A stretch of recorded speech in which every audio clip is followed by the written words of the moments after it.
The Viking states grew out of the most extensive military expansion the world had ever seen since Roman times. Scandinavian warriors took their thirst for conquest from the heart of the Viking homeland to the very edges of Europe. Along the way, they laid the foundations of states that are still with us today.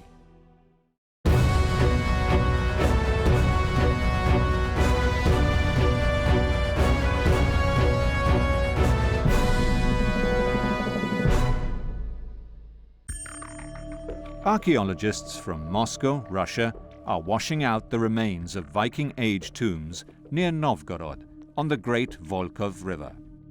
Discoveries here and elsewhere in Europe are revealing an unknown quality of these Scandinavian adventurers.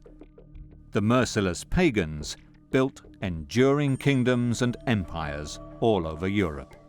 So, first they came here to build a state, then they saw that they had opportunities to become rich. Above all, they were adventurers, or people who made a living in this way, such as the clan of Rurik, who brought with them their own druzhina, or band of warriors, who were nothing more than hired mercenaries. What archaeology is very good at is breaking down this idea that the Vikings are compartmentalised, the Anglo-Saxon world is compartmentalised, the Picts and the Celts are compartmentalised, and actually we start to bring that bleeding of the edges together.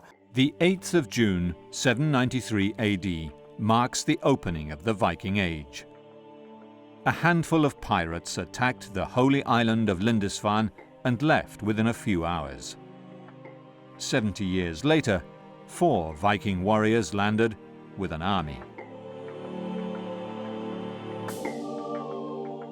Halfdan, Ivar, Guthrum and Ubba wrote their names in blood as in 865 their band of raiders, known as the Great Heathen Army, made its way to York in northern England. The city was one of 2 capitals of the deeply divided kingdom of Northumbria. The amazing Viking military machine swept away England's part-time armies and pillaged the countryside, mainly churches. Ivar, one of the Viking leaders of the Great Heathen Army, captured the capital of Mercia, here at Repton, central England, and made it into his base. A mass grave found here is dated to 873 AD by an English penny found among the skeletons, spread around a central grave of a tall male warrior, possibly Ivar himself. Nearby, dozens of Viking tumuli found at Heath Wood suggest that this was their military cemetery. In the same year, the followers of another of the Viking leaders, Halfdan, began farming the land of Northumbria to sustain themselves during the long winter. It was the beginning of the Scandinavian settlement of England. Over the next 2 centuries, huge swathes of the British Isles became part of a vast Viking empire. The Vikings made York their capital in England. Peter Connolly is the lead archaeologist on the Hungate excavation site in modern-day York in England, once the capital of a Viking kingdom. York is the dominant urban place in the north of England at that time and has a population of, for sake of argument, 10,000. So extrapolating out into that, when you start to talk about small farmsteads, and small village, hamlets, communities, other small seaside towns, or on rivers. I mean, we're not talking a massive population. Hundreds of thousands, say for the north of England into Scotland, but I'd be very surprised if anybody estimated upwards of 1 million. In England, Alfred, King of Wessex, was the last Saxon king to resist the Viking onslaught. His response was to reform his state. He set up a standing army and navy and fortified the towns of southern England. The increased efficiency of Alfred's Wessex not only stopped the Viking conquest, but served as a model for the invaders too. The treaty between Alfred and the last surviving leader of the Great Heathen Army, Guthrum, left a large part of England under Viking control, an area that came to be known as Danelaw. But Guthrum became a Christian. Raiders from Ireland and Scandinavia continued to view York as the capital of a great Viking realm, but Alfred's successors repeatedly repulsed the attacks, and in 920 AD, even the city of York recognized King Edward the Elder as the sole king of England. The Vikings raided Scotland too, capturing the castle at Dunnottar on the east coast and Dumbarton on the River Clyde, mercilessly taking hundreds of slaves to Ireland. The new kingdom of Strathclyde, now in the heart of Glasgow, grew out of the ashes of Dumbarton. Its religious centre was Govan. An early medieval religious site, and is within the kingdom of Strathclyde. There has been the movement of the royal power base from Dumbarton Rock, undoubtedly influenced by the Vikings themselves, in further up the Clyde. Over time, the Northumbrian and Scottish Vikings were converted to Christianity, and the local and Scandinavian cultures merged. You have quite a complex kingdom set up with the Picts and the Scots and the Gaels and the Strathclyde and the Northumbrian sort of Anglo-Saxon population as well. So you're getting quite a hot pot of different cultures coming through. The Hogsback tombs of Govan were the work of a school of sculptors, evidence of an efficient and prosperous new kingdom. There are obvious connections in the belief systems of the mixture of Strathclyde and Viking Age culture that you see on the west coast of Scotland and you're seeing, say, on the east coast of England. Hogsback tombs in Govan and here in Bolton, North Yorkshire, represent typical Scandinavian longhouses with bears at either end. They show how the Viking motifs continued to be used well after the Scandinavian invaders had been converted to Christianity. Evidence of the dominant Scandinavian culture in York can be seen at the Jorvik Centre, built to house the findings at the Coppergate excavation site. The comb was an ornament no Viking man would do without, and they were made here from deer antlers, while Viking jewellery and bronze work show Scandinavian patterns. The Vikings of York ate a lot of fish and oysters, and this coprolite, fossilised feces, tells us more about what they ate. Diet is very interesting because we have coprolites, which gives us some insights into the diet. And so fruit seeds surviving, what we'd think of as plums and damsons. There are huge amounts of animal bone thrown out into waste pits. And we're talking about a high consumption of beef, to a lesser extent, pig, but we get all the major domesticates. The Viking raids against the great empire of Charlemagne in 799 turned into invasions 40 years later, when his grandsons began a bloody civil war, leaving the empire's coastline undefended. An average Viking raid, of course, much depends on the period, but we're talking about several dozens of warriors, and the larger raids, several hundred. That's the average. In 841, 13 ships sailed up the River Seine, and the Vikings burned Rouen, took the monks of Jumièges hostage, and in 845 even plundered Paris.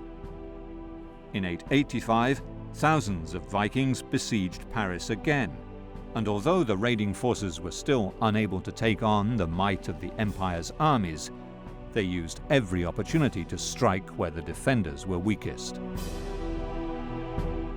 There were already interactions with the Frankish elites. So there was a range of relationships, from political to trade, understandings, and even at times alliances, because it happened that Frankish leaders asked the Scandinavians to work for them as mercenaries. Demande à des Scandinaves de servir comme mercenaires.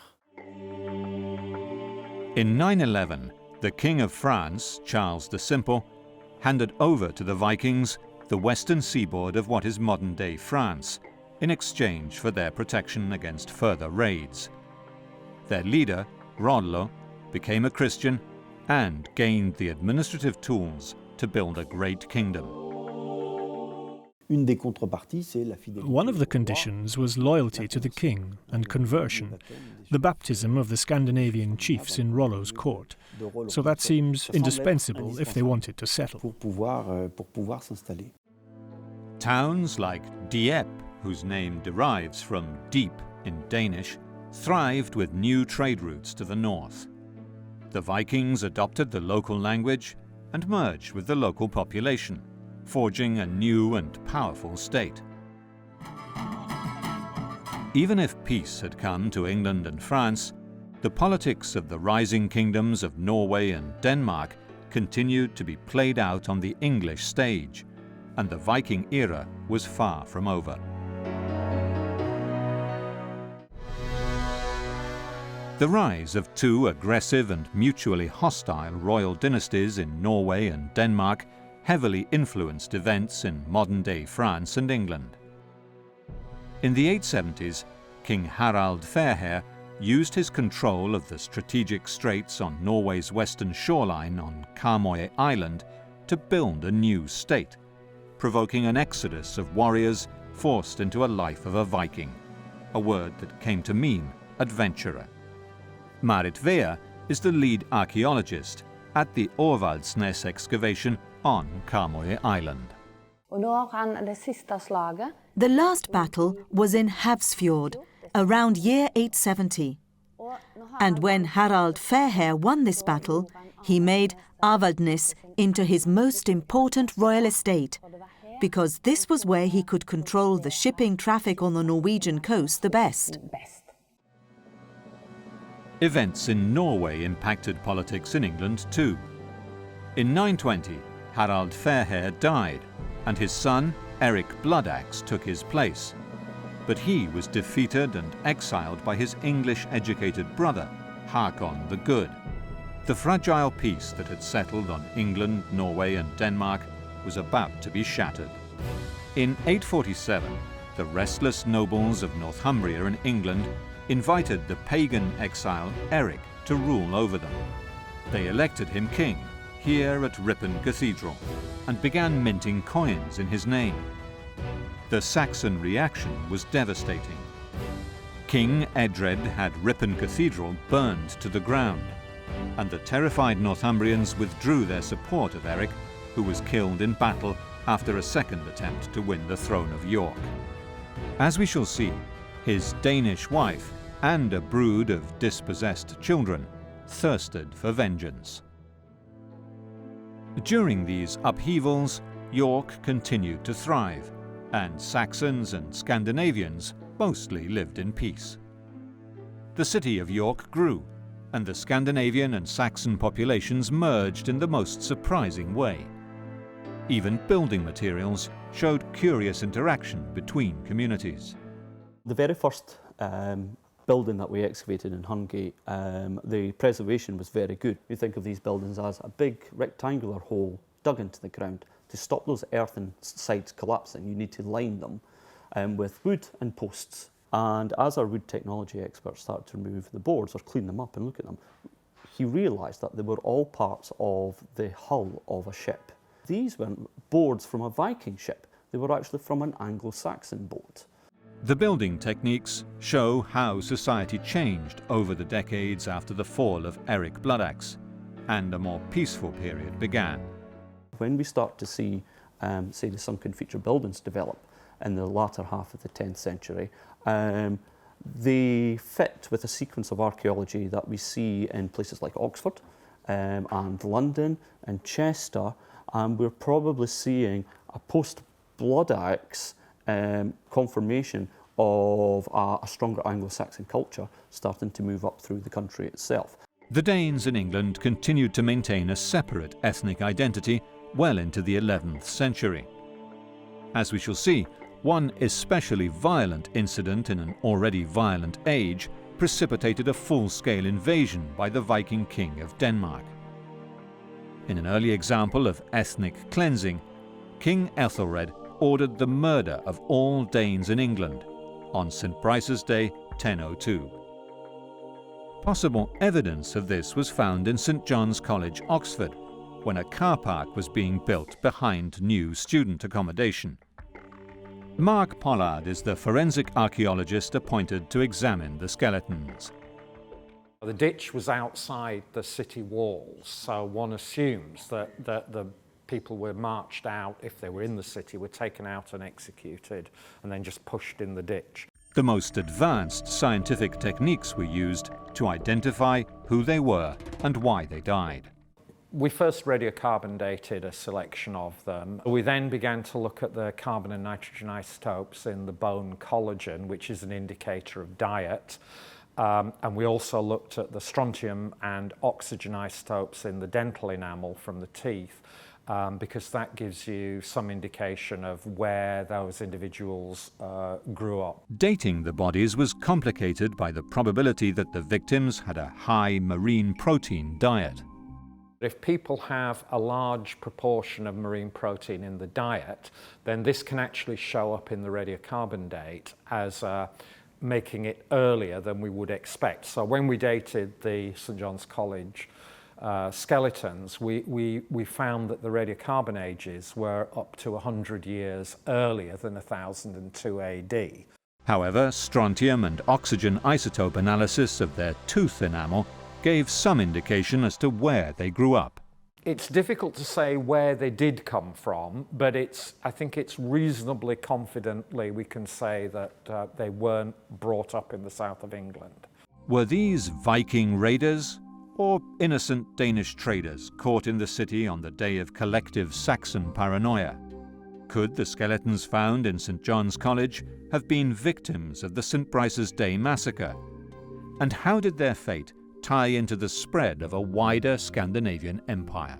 For the St. John's skeletons, we don't think they came from the south of England. They have a young demography, 16 to 25 in general. They're all male.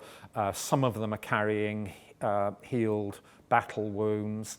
So that, to me, suggests that what you've got is a raiding party. Whether or not these men were victims of the Saxon massacre, they represent a new and vital clue in showing the violent social tensions that were rife in English society in the Viking Age.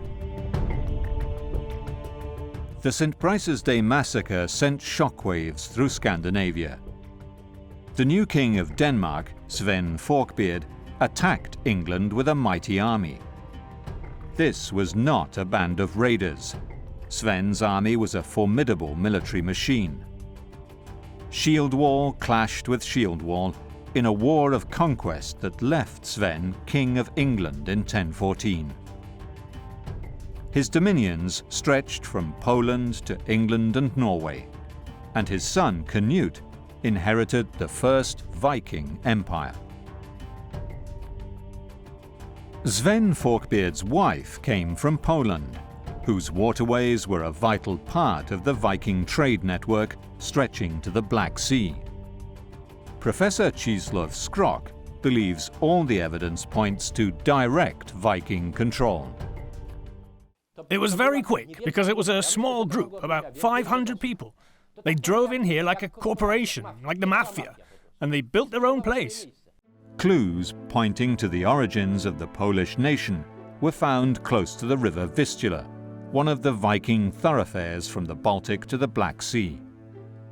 Here at Boże, close to the Viking hub of Włocławek, a multi-ethnic cemetery seems to prove this was one of the centers of trade between East and West. Professor Andrzej Bułko excavated the site. There were 4 objects of warriors' equipment in these graves which we searched. They were characteristic because they related to different territories. In one grave we have a Vikings land sacks, dated to the end of the 10th century and the beginning of the 11th. And what we excavated there was connected with the Scandinavian community and warriors from northern and western parts of Europe. Bozier was a truly cosmopolitan cemetery, showing how Viking society was based on trade as much as pillage. The fine Frankish amulet holder and Byzantine coins found alongside the central Scandinavian burial show that many cultural influences were at play here. We found artifacts that come from northern, western, southern and eastern Europe. So we can say that in one place we found objects from the whole of Europe that are concentrated in less than 50 square meters. When Sven Forkbeard chose the daughter of the first Polish king, Mieszka, as his wife, he was forging an alliance with one of the gatekeepers of the eastern plains. Czesław Skrok believes Mieszka was a Viking. The important thing about the sister of Bolesław Chobry, I mean the daughter of Mieszko I, Sviatosława, was that she had a super career. She was the mother of kings Cnut and Harald. They say she was a Slavic woman, but she couldn't have been. She had to be from a Scandinavian family, a very important clan. Jelling, central Denmark, was the heart of Sven Forkbeard's Viking kingdom. This runestone was erected by Harald Bluetooth, Sven's father, and commemorates the last pagan king of Denmark and founder of the dynasty that still reigns over the country today. King Harald bade these memorials to be made, after Gorm, his father, and Thyra, his mother. The Harald who won the whole of Denmark and Norway and turned the Danes to Christianity. Gorm the Old laid claim to the Kingdom of Norway and controlled the southern coastline of Norway and Sweden. His daughter was married to Eric Bloodaxe, and when the Norwegian Viking was killed in England, she sent her children to fight their uncle on Karmøy Island, here on the Blood Heights. They sailed past here over to Avaldsnes and met the then ruling king of Norway, Hakon the Good, in a bloody battle up on these old Bronze Age barrows on the Blood Heath. It was a bloody fight, and that is why it got its name, the Blood Heath. The blood was flowing. Here at the Blood Heights, in view of Hakon's court at Avaldsnes, 3 of Eric's sons perished in battle against their uncle in 953. But Hakon was fatally wounded shortly afterwards, and 2 surviving nephews shared the throne. The wars between Viking warlords in Norway, Sweden and Denmark sent shockwaves throughout Western and Eastern Europe and consolidated the power of the great Viking monarchs.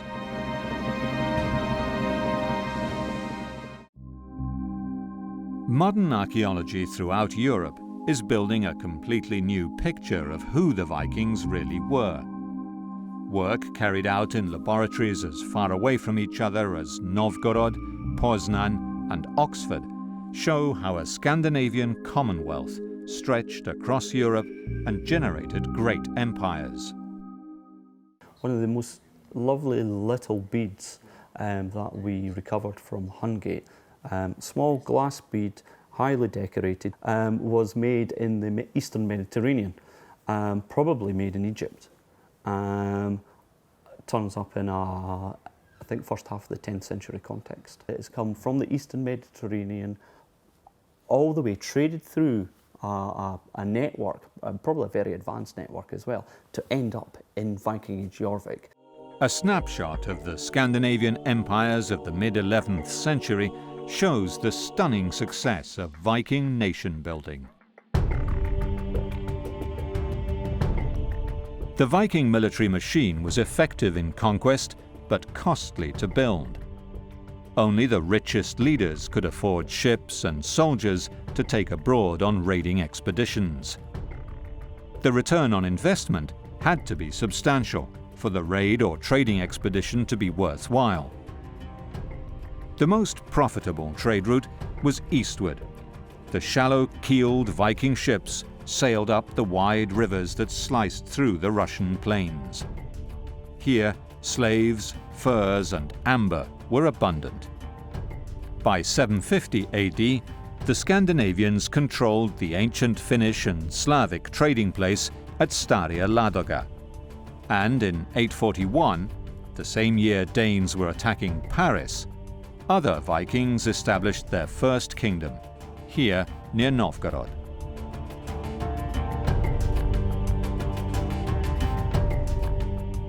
Olesia Rude is the curator of the museum exhibition here, which holds some of the most significant Viking artifacts in Russia. The written chronicles and archaeology tell us that this village was founded by Rurik, one of the Scandinavian lords that were called Rus.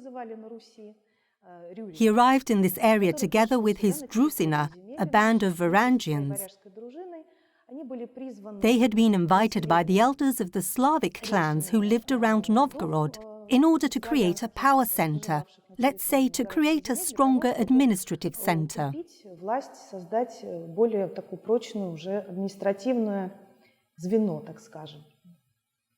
The Viking warriors pushed on up the river system and found a fortress on a bend in the river Dnieper.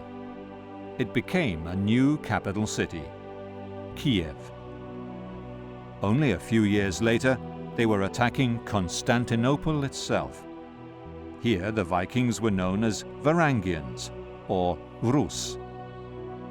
Adrian Salin is a researcher at St. Petersburg University and an expert on Viking Russia.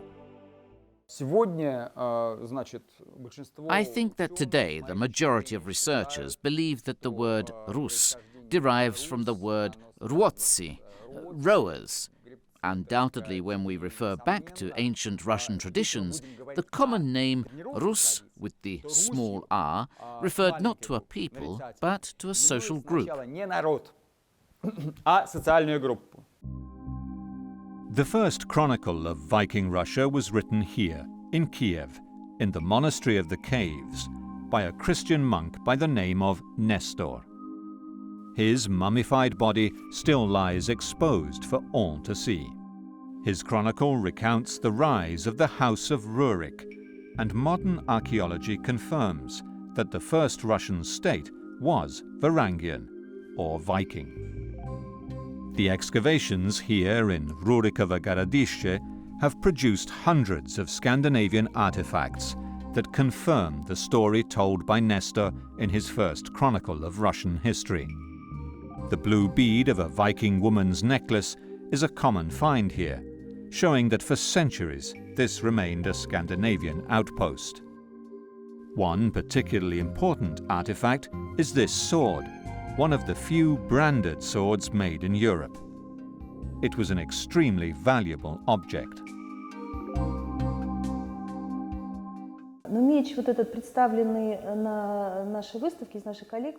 The sword in our collection is interesting mainly because of where it comes from and its shape. It is broken and bent. It comes from a Scandinavian grave. The sword was made in Western Europe, which is clear from the brand of a famous swordsmith of the Rhine Valley engraved on the blade. Albert, who made many swords for export, and many made their way to the east. Которая производила много оружия на продажу, и это оружие также поставлялось на восток. С другой стороны, считается, что значительная часть. On the other hand, there is a theory whereby a large portion of the goods exported from Eastern Europe to the Caspian Sea by Scandinavians were slaves. It is said that the Arab slave markets in the 10th century were full of slaves from Eastern Europe. Были переполнены рабынями из Восточной Европы. Rurik's successor, Aljek, who governed the kingdom as regent during the infancy of Rurik's son, Igor, is buried in this mound at Staria Ladoga. In 907, Aljek led an army of Rus to attack Constantinople and captured the city by carrying the light ships around the sea defenses. The trade agreement they extracted legitimized the line of Rurik as kings of Kiev and Novgorod. Every year, great convoys of Viking ships descended the river Dnieper, hauled their goods overland around the great rapids on the waterway, and gathered here at Cherson on the Black Sea, still a busy port today, to carry their wares to the imperial capital. Перманентного конфликта. However, we don't see permanent conflict in the 9th and 10th centuries, probably because the population in some areas were Slavs and in others Finns, and the Scandinavians occupied certain market niches. There is no indication of trade of furs for silver outside Scandinavian culture. Объемов серебра, меха вне скандинавской культуры. The great Muslim empire of Baghdad also traded with Russian Vikings and suffered their attacks. Ahmud al-Fatlan, writing in the early 10th century, describes the Vikings as still barbaric by the civilized standards of the Arabs. They were covered in tattoos, washed once a week, and held bizarre pagan rites and elaborate funerals that included human sacrifice and ship burnings. The descendants of Rurik continued to rule in Kiev until his grandson, Sviatoslav, was killed by roving Pecheneg warriors during a trade expedition. The kingdom was plunged into civil war. Vladimir, his natural son, defeated the legitimate heirs and became king, and in 988 converted to Christianity and married the sister of the Byzantine emperor, further legitimizing the House of Rurik as rulers by God's will. Vladimir and his successor Yaroslav continued to foster their bonds with Scandinavia and drew on the Viking homeland for warriors and goods to trade along the rivers of a vast Viking empire that stretched from the Atlantic to the Caspian Sea. The final drama of the Viking epic played out along the waterways of northern and eastern Europe. The story takes us back to the frozen north, where the sons of Eric Bloodaxe ruled after a long drawn-out civil war with their uncle. The kingdoms of the Scandinavian north and east suffered years of civil war that threw up some of the greatest leaders of the whole Viking epic.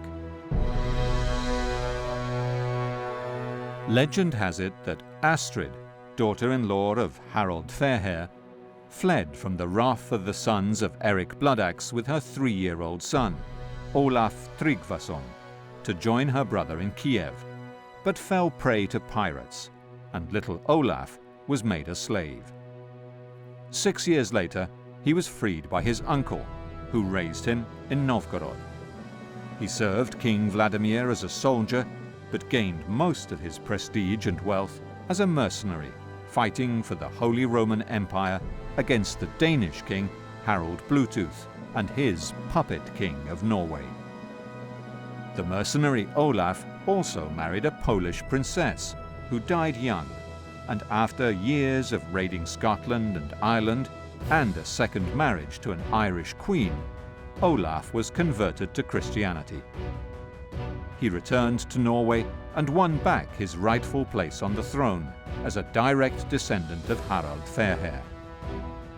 He forcibly converted Norway to Christianity and ruled from 997 for 3 years until defeated and killed in a naval battle against an alliance of his old enemies in an expedition to present-day Poland.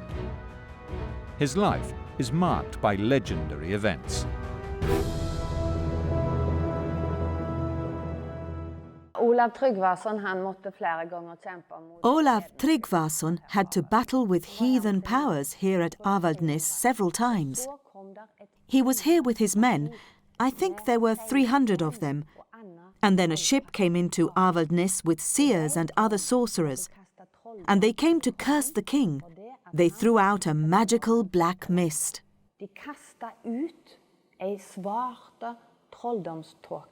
Olaf Tryggvason was saved by his Christian beliefs, and the black cloud was thrown back at the seers. However, his reaction was less than forgiving. And this is the way they died. They were to be put out at the Skrete sheer rock, and when the sea got higher, the sorcerers drowned. And it was a slow death, of course.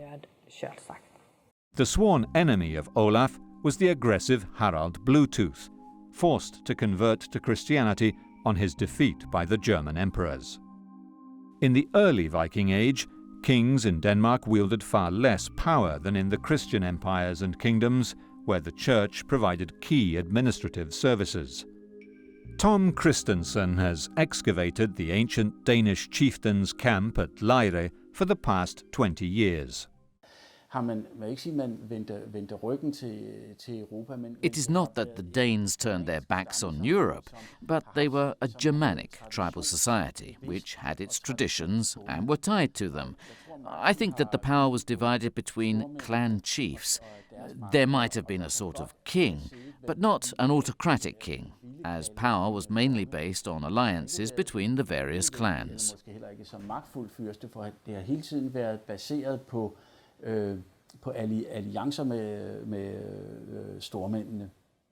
These enormous mounds at Jelling are at the center of the largest ship setting in Scandinavia and must have represented an important pagan shrine. Evidence that Harald actually did control the whole of Denmark are these fortresses, called Trelleborgs, spread around his realm that stretched into modern-day Sweden. Each fort was circular, with 4 doors and longhouses in each quarter. Although Bluetooth was nominally Christian, here in Trelleborg, the remains of 2 children thrown into a well at the age of 4 show that human sacrifice continued far into his reign.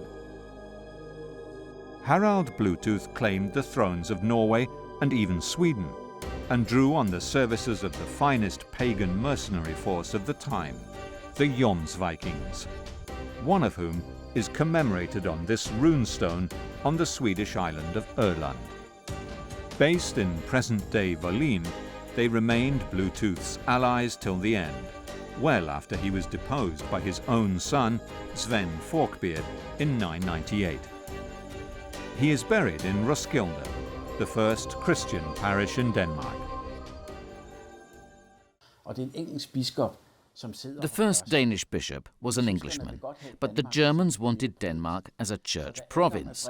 So when Adam of Bremen later on wrote about the conditions in Denmark, he portrayed Harald Bluetooth as a positive leader for the Germans and stated that his burial took place in Roskilde. The Swedish, Danish and Norwegian kings looked eastwards to the great plains of Poland and Russia for their wealth, and sent men and goods down the great rivers to Constantinople, where they traded with the great empire and served as mercenaries in the imperial Varangian Guard. Nearly 3 centuries after the first recorded Viking raid in England, the epic of the Northmen reached its climax.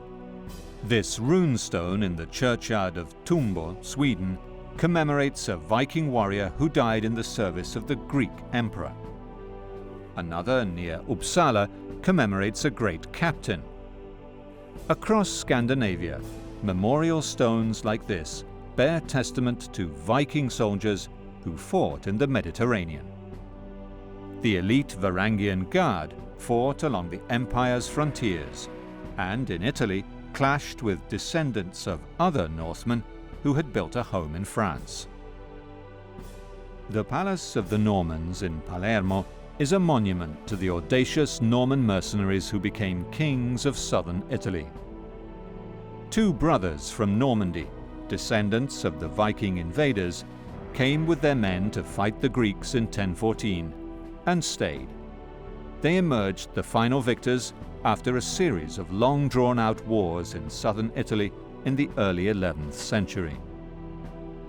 Count Robert of Hauteville finally pushed out the Arabs from Sicily to become king. He was crowned here, in the Palace of the Normans, by the powerful Bishop of Palermo.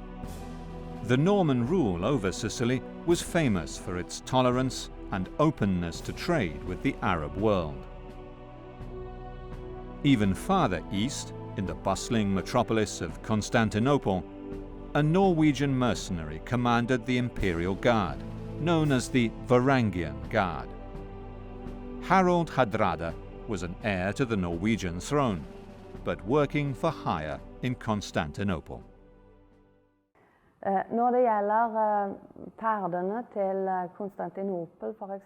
With regards to Harald Hardrada's trips to Constantinople and to Africa, which are also recorded in the sagas, as well as in international contemporary sources, we find small traces of the Vikings, for example in Constantinople, where a Viking has written graffiti in a beautiful church.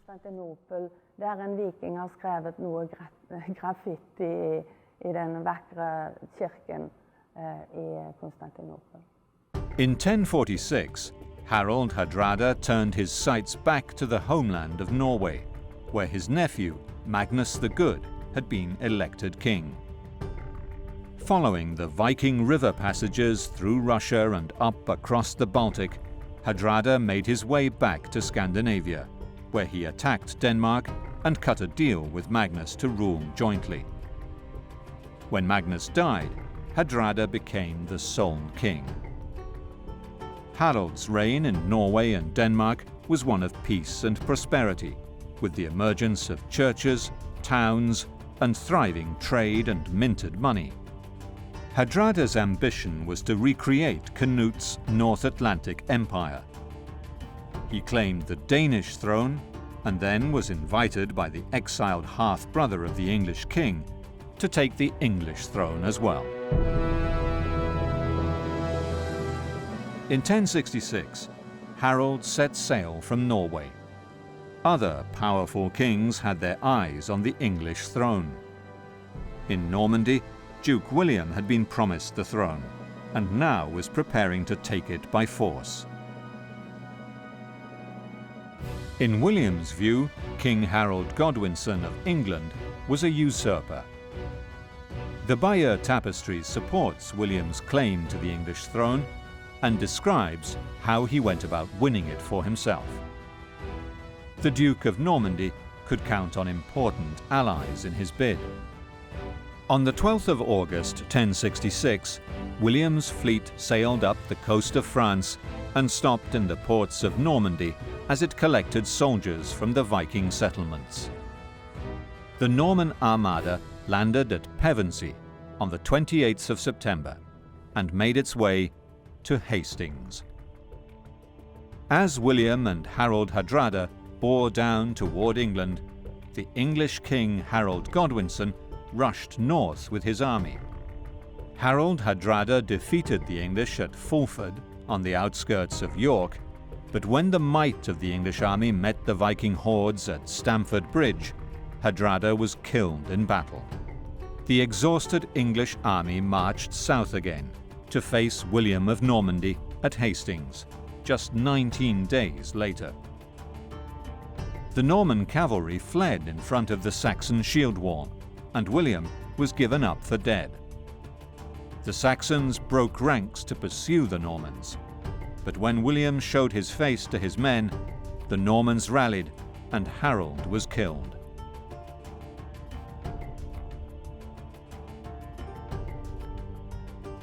William was crowned King of England on Christmas Day, 1066.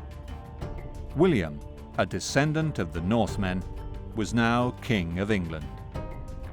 Viking kingdoms would flourish, stabilize, and become Christian in Denmark, Norway, Sweden, southern Italy, England, Scotland, and Ireland. But the largest kingdoms took root in the far-flung steppes and forests of Poland and Russia, where Rurik's descendants ruled for another 400 years.